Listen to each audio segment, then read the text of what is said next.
लेकिन जो मेजर जो डिफरेंसेस जो समझ के आए समझ में आ रहे हैं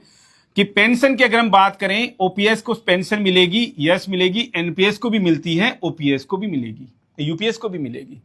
लेकिन जब पेंशन की बात होगी तो किस तरीके की पेंशन मिलेगी? ओपीएस में सबको पता है कि लास्ट पे ड्रोन का 50%, लास्ट पे ड्रोन मींस बेसिक का 50% प्लस जो डियरनेस रिलीफ जो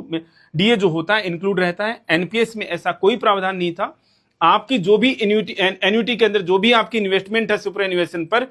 उससे ही आपको पेंशन मिलेगी, जो कि मार्केट बेस्ड है, जिसका कोई निश्चित अमाउंट नहीं है, कभी भी फिक्स नहीं है, किसी को भी नहीं पता है। यूपीएस में सेम आपने ओपीएस की तरह से एक फिक्स अश्योर पेंशन देने की कोशिश की, ठीक है, उसमें भी थोड़ी सी चालबाजी दिखाई गई है कि हम पूरे 12 महीने का, और 12 महीने का क्या, जो आपका जो मीन्स लास्ट जो 12 मंथ्स की जो पे है जो सुपर एन्युएशन पर, उसका हम वो एवरेज निकालेंगे और उसका 50%, चलो कोई दिक्कत नहीं है, 1000-2000 रुपए से कोई फर्क नहीं पड़ता। और आपने इसमें इन्फ्लेशन इंडेक्सेशन को भी रख दिया, कोई दिक्कत नहीं है, यहां तक हमें कोई इश्यू नहीं है। एनपीएस की बात वहीं की वहीं रह गई थी। डीएडीआर का बेनिफिट आपने दे दिया, इसके अंदर नहीं था, इसके अंदर दे दिया, ठीक है जी। कंट्रीब्यूशन एनपीएस के अंदर, ओपीएस के अंदर कोई कंट्रीब्यूशन नहीं जाता, एनपीएस के अंदर कंट्रीब्यूशन जाता है। एम्प्लॉय का कंट्रीब्यूशन 10%, आपने कहा गया है आपकी तरफ से कि अब हम 18.5% का कंट्रीब्यूशन डालेंगे, आपने और महंगी स्कीम कर दी है इसको, कोई दिक्कत नहीं, आपका पैसा है, चाहे जैसे इस्तेमाल कीजिए, कोई दिक्कत नहीं है। यूपीएस में भी सेम वैसे ही चलता रहेगा कि कर्मचारी का कंट्रीब्यूशन 10% और आपका कंट्रीब्यूशन जो है वो 18.5%, क्योंकि आप हमें पेंशन देना चाह रहे हैं, बहुत अच्छी पेंशन देना चाह रहे हैं, स्वागत योग्य है, कोई दिक्कत नहीं है भाई, कर लीजिए, आपका पैसा है, कहीं पर भी लगाइए, कोई दिक्कत नहीं है। सिक्योरिटी की बात आती है तो ओपीएस में सिक्योरिटी है, इसमें भी सिक्योरिटी आपने दे दी, मान लिया इसमें सिक्योरिटी नहीं है। वीआरएस के ऑप्शन की जब बात आएगी तो मोदी जी आपके लिए जो शब्द निकल रहे हैं, वाह मोदी जी वाह, ये वहीं से ही इनका उद्गम स्थल जो है वो यहीं से ही है। वीआरएस को लेकर के एक और है अभी तक इस चीज में, वीआरएस को लेकर के ओपीएस में आपने 20 साल की क्वालिफाइंग सर्विस रख रखी है, एनपीएस में भी आपने लेटेस्ट में जब अमेंडमेंट्स किए तो 20 साल की क्वालिफाइंग सर्विस रख दी थी, ठीक है। यूपीएस में आपने unified that is not justified, जो इसमें आपने क्वालिफाइंग सर्विस 25 इयर्स कर दिया, कोई दिक्कत नहीं, एक बार के लिए स्वीकार कर लिया। लेकिन हाल ही में क्या, कल ही जब प्रेस वार्ता में cabinet secretary Shri TV Somanathan ji से पूछा गया कि वीआरएस के बारे में आपका क्या विचार है, तो उन्होंने जवाब दिया कि इसके लिए क्वालिफाइंग सर्विस जो है वो 25 साल रहेगी। लेकिन उसके बाद का जो जवाब था वो बड़ा आश्चर्यजनक है, जिसके लिए हमारे मुंह से आपके सम्मान में शब्द निकल रहे हैं, वाह मोदी जी वाह, कि 25 साल पे आप वीआरएस तो ले सकते हैं लेकिन आपको पेंशन नहीं मिलेगी। पेंशन कब मिलेगी? जब आप 60 की एज तक पहुंच जाओगे। मोदी जी किसने देखी है 60 की एज? तभी तो बेचारा वो ले रहा है ना, वो तभी तो बेचारा वीआरएस ले रहा है। और सबसे बड़ी बात, आदरणीय मीन्स हमारे लिए तो कैबिनेट सेक्रेटरी हैं, सभी ऑनरेबल हैं, आप लोग सभी लोग ऑनरेबल हैं, माननीय हैं, उनके हिसाब से मेरे मन में एक भाव जो है वो बार बार आ रहा है कि हर एक कर्मचारी जो एनपीएस के अंतर्गत फिलहाल लाभार्थी है और जो चाहता है कि मैं यूपीएस में स्विच कर लूं, एक बार के लिए मान लें, तो वो अपने आप को क्या फील कर रहा है कि वो प्रिजनर है, जिसे बंदी बना करके रखा गया है। आपको 60 साल तक की जेल काटनी है। 60 साल तक की जेल का मतलब आपकी 60 की उम्र होने तक की जेल आपको काटनी है। लेकिन आपके पास में एक ऑप्शन अवेलेबल है, हम 25 साल पे आपको छोड़ सकते हैं, आप जा सकते हैं। लेकिन जो आपने 25 साल की जो सर्विस हमें दी है, जेल में जिस तरीके से कैदी बिताता है, समय बिताता है, और उसको कुछ मेहनताना मिलता है, जो सजायाफ्ता जो कैदी होते हैं उनको मेहनताना मिलता है, वो जो आपका मेहनताना है वो हम आपको आपकी इस क्वालिफाइंग सर्विस के बाद में नहीं, आपके सुपर एन्युएशन की डेट्स पर देंगे। मोदी जी समझ में नहीं आ रही है चीज? माननीय है आप हमारे लिए, और आपसे देश का हर एक कर्मचारी आपकी तरफ ही केवल आस बांध करके देख रहा था कि कोई ना कोई बड़ा डिसीजन आप लेंगे हमारे फेवर में। यहां से ये यूनिफाइड जो पेंशन स्कीम है वो जस्टिफाइड नहीं लग रही है। दूसरी चीज, अगर आप इसमें देखें तो हमारा कंट्रीब्यूशन मींस एम्प्लॉय का कंट्रीब्यूशन जो 10% जाता रहेगा, आपने उसकी ऐसी हालत कर दी है कि मुझे पैरेलल में अंग्रेजों की याद आ गई। हमने अंग्रेजों को देखा नहीं है, लेकिन जिन्होंने भी हिस्ट्री की किताबों में लिखा है, सही लिखा है, गलत लिखा है, और जो सही है फूट डालो, राज करो और फूट डालो, राज करो। मैं यहां पर ये वाली बात किस परिप्रेक्ष्य में कह रहा हूं कि अंग्रेजों ने जहां जहां पर भी राज किया, या दूसरी तरफ से कहें दुनिया में जहां जहां पर भी दो देशों के बीच में लड़ाइयां हैं, दो देशों के बीच में युद्ध हैं, चाहे से हम रशिया यूक्रेन की बात कर लें, हालांकि उनका अपना लड़ाई है, वो तो चलो ठीक है, कोई बात नहीं। फलस्तीन और इजराइल की लड़ाई है, भारत पाकिस्तान की लड़ाई है, भारत का बांग्लादेश की सीमाओं के साथ में जो विवाद हो रखा है, मीन्स कई अलग तरीके से जो चीजें हो रखी हैं, इसके अलावा चाइना ताइवान जो चल रखा है, और भी दुनिया में जितने देश की सीमाओं को लेकर जितने विवाद हैं वो अंग्रेजों के पैदा किए हुए हैं, जानबूझ करके पैदा किए हुए हैं, ताकि हमारा काम चलता रहे। और हमारा क्या काम चलता रहे? हमारे हथियारों की बिक्री होती रहे। लेकिन मोदी जी, आपको तो कोई हथियार बेचने नहीं है, लेकिन मुझे यह समझ में आ रहा है कि आपको हथियार तो नहीं बेचने, लेकिन आप किसी कर्मचारी को यूनिफाइड पेंशन स्कीम इंट्रोड्यूस करने के बावजूद भी आप इसमें शायद स्विच नहीं करने देना चाह रहे। रीजन, क्योंकि हमारा जो 10% का जो कंट्रीब्यूशन है उसको तो आपने मतलब मिलेगा ही नहीं, हमें देखना ही नहीं है। तो हमने ऐसे कौन से पाप किए हैं कि हमें वो 10% का कंट्रीब्यूशन जो है वो मिलेगा नहीं, और आपने उसकी जगह पर हमें एक तरीके से मैं कहूं कि क्या झुंझुना पकड़ा है कि हर एक साल मतलब हर 6 मंथ्स का एक कंट्रीब्यूशन, और वो एक कंट्रीब्यूशन कैसा कि आपकी बेसिक पे का बेसिक प्लस डीए का वो जो 10% बनता है, मतलब वही कंट्रीब्यूशन हमारा। मतलब इस 25 साल पे भी अगर कोई एम्प्लॉय छोड़ना चाहे, या मान लीजिए 30 साल की सर्विस करता है कोई एम्प्लॉय सुपर एनुएशन तक, अब वो तो सर्विस नहीं रही, कोई छोड़ेगा नहीं, वीआरएस तो आपने खत्म ही कर दिया इनके लिए, कोई बात नहीं जी। किसी ने 30 साल की सर्विस की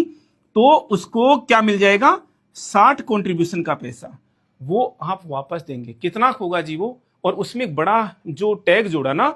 it will be additional to gratuity. वो ऐसा लगा कि ये कोई भारी भरकम अमाउंट है जिसको हमें 2-4 सिक्योरिटीज रखने पड़ेंगे, जिसकी मतलब बैंक वालों ने तो मना कर देंगे, बैंक वाले कि भैया इतनी बड़ी अमाउंट हम कहां रखेंगे, तो हमें 2-4 सिक्योरिटी पर्सनली हायर करने पड़ेंगे उस पैसे को रखने के लिए। जब एक्चुअल में मैंने जब एक्चुअल में कैलकुलेट किया तो वो अमाउंट तो 5-7 लाख रुपए नहीं आ रही मोदी जी। तो हम इस चीज के लिए बड़े रुष्ट हैं आपसे, और रुष्ट होकर के हम कर भी क्या लेंगे? वैसे अपना रोष प्रकट कर सकते हैं कि ये आप हमारे साथ में, कर्मचारियों के साथ में क्या है, हम भी भारत देश के नागरिक हैं, हमें प्लीज आप अलग मत समझिए, अलग मत कंसीडर कीजिए। ये जो दो बड़ी चीजें, हालांकि खैर मीन्स हर एक अपना अपना विचार हो सकता है। कोई कहते हैं कि भैया हमें तो हूबहू मीन्स एक्चुअली ओपीएस चाहिए, हम बार बार कह रहे हैं कि भाई नाम बदलने की जहां पर बात आ रही है, पहले ओपीएस फिर एनपीएस, और अभी उसी चीज का नाम बदल करके आप कह रहे हैं कि साहब ये यूपीएस जो है ये ओपीएस ही है, ये नाम बदला हमने और बेटर स्कीम है। तो हम कह रहे हैं इसका एक बार फिर से वापस नाम बदल दीजिए चाहे से, लेकिन ये दो चीजों पर प्लीज ध्यान दे लीजिए, जो कि दो सबसे बड़ी कमियां हैं। आप हमारा पैसा दे दीजिए वापस, जो भी कॉर्पस बनेगा हमारा, जिसमें रेशियो था, मैथमेटिशियंस आपके पास में बहुत सारे अच्छे अच्छे आर्थिक सलाहकार हैं, उनसे उस समय पूछ लीजिएगा कि इस पर्टिकुलर एम्प्लॉय का कितना कंट्रीब्यूशन था रेशियो के अंदर, और हमें वही चाहिए जो टोटल कॉर्पस बन जाएगा ब्याज के साथ में, हमें उसका केवल वही रेशियो के अंदर दे दीजिए। और एक आधी चीजें यहां पर देख लीजिए, और एक आधे सुधार और जो अभी तक समझ में नहीं आ रहे हैं, अभी तक तो गैजेट आया नहीं है, जो देखने के बाद में पता चलेगा। आपसे हाथ जोड़ करके विनती है, कर्मचारी आपसे हाथ जोड़ करके विनती कर सकता है, और कोई दिक्कत नहीं है। जब कोई भी टीवी न्यूज चैनल खोलते हैं या आपके किन्हीं मंत्रियों से, माननीय मंत्रियों से पूछा जाता है, तो कहते हैं कि साहब ओपीएस पे स्विच करना फाइनेंशियल बर्डन है। हमें पता है वो किस तरीके का फाइनेंशियल बर्डन है, कि हमें तो हम आप बार बार कहते हैं हमें बुला लीजिए आप मीटिंग में कभी भी, हालांकि हम बड़े आपके सामने इतना ओहदा रखते नहीं है। हम प्रूव कर देंगे कि एनपीएस जो है वो ओपीएस की बजाय में बड़ी महंगी स्कीम है। आपके सरकारी खजाने से इस एनपीएस में बहुत ज्यादा पैसा जा रहा है, इतना आपसे कर्मचारी मांगता ही नहीं ओपीएस के अंदर, ओपीएस के बेनिफिट्स में। रीजन, क्योंकि ओपीएस लेने वाला कर्मचारी, और ऐसा नहीं कि एनपीएस लेने वाला कर्मचारी अलग से, भारत देश में किसी भी कर्मचारी की औसतन आयु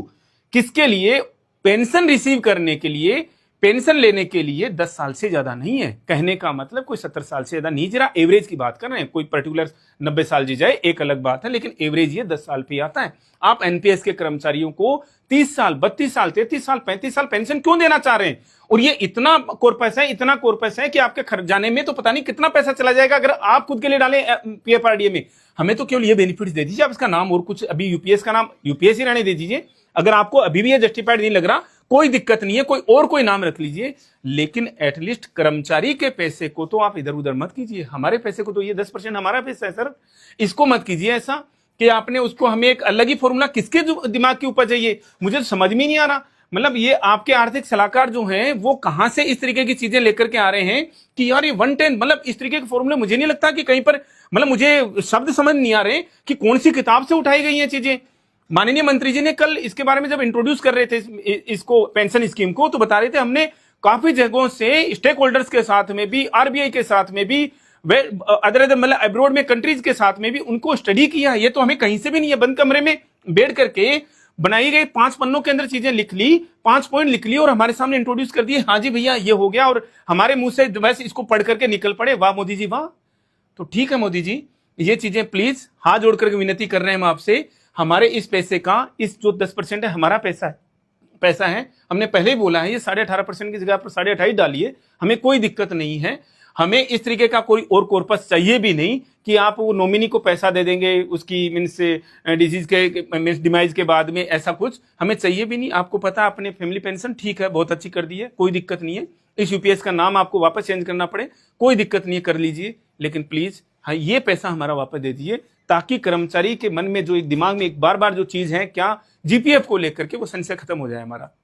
आप जीपीएफ नहीं देना चाहते मत दीजिए, कोई दिक्कत नहीं है, लेकिन ये क्या कर दिया कि हमारे इस सारे के सारे पैसे को ये गायब हो गया एक तरीके से। वो मूवीज के अंदर नहीं दिखाते कि भैया पैसा पड़ा हुआ सामने, वो तो खैर कैमरे की करामात होती है, ये तो सामने से उठा लिया सर हमारा पैसा, कहां गया मतलब पता ही नहीं लगेगा कि किसी कर्मचारी का 1 करोड़ का कंट्रीब्यूशन अगर है ब्याज के साथ में, तो आपने उसको 3-4-5 लाख रुपए में सल्टा दिया। प्लीज हाथ जोड़ करके विनती है, अगर आप लोगों तक ये बात पहुंचती है, और हम बार बार कह रहे हैं और हमारा व्यू हम दे देते हैं कर्मचारी संगठनों, कर्मचारियों को, कि जब भी, अभी तो खैर 8-9 महीने हैं इस स्कीम को लॉन्च इंट्रोड्यूस होने में, और ये जो हमारा व्यू ये है कि अगर ये 2 चीजें नहीं है, वीआरएस का ऑप्शन ये नहीं है, मीन्स आपको पेंशन यहाँ से नहीं मिलती है और ये 10% पैसा आपको नहीं मिलता है, तो मुझे नहीं लगता कि कोई यहाँ से इसको ऑप्ट करने वाला है, क्योंकि इसकी बजाय में तो एनपीएस जो है वो बहुत बहुत बहुत ज्यादा फायदेमंद हो गई है आपके हिसाब से तो। और हमें सर ऐसे लग रहा है कि आपने शायद ये इसी स्कीम को और ज्यादा स्ट्रेंथन करने के लिए ऐसा किया है, और ज्यादा स्ट्रेंथन करने के लिए किया है, तो प्लीज इसी में कुछ आप ऐसा कर देते कि एश्योर्ड पेंशन मिलेगी जी आप हमें। इतनी चीजें सर क्यों घुमा रहे हैं, पैसा लगता है सर, हम तो अपने छोटे छोटे बिल्स कई बार कोई मीन्स समझदार कर्मचारी 200-400 रुपए के बिल इसलिए नहीं लगाता कि यार उसके पीछे हजारों का खर्चा तो ऐसे ही हो जाएगा, मीन्स उसमें जब प्रोसीडिंग्स होती हैं, मीन्स क्लेरिकल प्रोसीडिंग्स जब होती हैं, तो सर प्लीज इतनी ये क्लेरिकल काम मत बढ़ाइए। आपको इसको स्ट्रेंथन करना था, आपको ये सोचना था कि यार हमें तो इसी में स्विच करके रखना है, तो ये अननेसेसरी सर 1.5 साल से आपकी कमेटी बनी हुई थी, कुछ किया नहीं उन्होंने, और लास्ट में इस तरीके की स्कीम लेकर के आई है जिसका कोई मीनिंग नहीं है। ठीक है आपने शॉर्ट पेंशन दे दी, कोई दिक्कत नहीं है, लेकिन सर ये क्या किया, मुझे सर वीआरएस जाना है तो मतलब मैं 25 साल पे वीआरएस चला जाऊं और मेरी एक्चुअल सुपरएन्युएशन की डेट आएगी इसके भी 8 साल के बाद में, मतलब मैं 8 साल क्या खाऊंगा सर,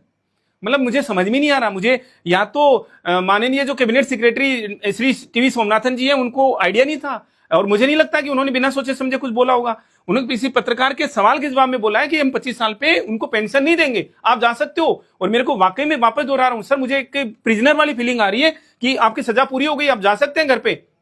लेकिन आपको पेंशन जो है, जो आपका मेहनताना है, वो इसके भी 6-7-8 साल बाद जब भी आपके 60 की एज हो जाएगी तब मिलेगा।